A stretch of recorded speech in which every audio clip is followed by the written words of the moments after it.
ত্রয়োদশ জাতীয় সংসদ নির্বাচন পরবর্তী উত্তেজনার জেরে ব্রাহ্মণবাড়িয়ার নাসিরনগর উপজেলার ধরমণ্ডল ইউনিয়নে গোষ্ঠীগত সংঘর্ষের ঘটনা ঘটেছে। শুক্রবার সকালে সংঘর্ষে উভয় পক্ষের অন্তত 10 জন গুরুতর আহত হয়েছেন।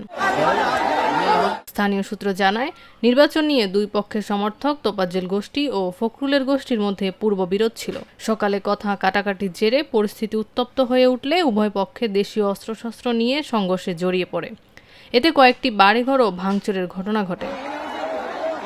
আহতদের মধ্যে কয়েকজনকে হবিগঞ্জ জেলা সদর স্বাস্থ্য কমপ্লেক্সে নেওয়া হয়েছে। গুরুতর আহতদের ঢাকায় হাসপাতালে পাঠানো হয়েছে বলে জানা যায়। খবর পেয়ে পুলিশ ঘটনাস্থলে পৌঁছে পরিস্থিতি নিয়ন্ত্রণে আনে। বর্তমানে এলাকায় অতিরিক্ত পুলিশ মোতায়েন রয়েছে এবং আইনশৃঙ্খলা বাহিনী পরিস্থিতি নজরদারিতে রেখেছে।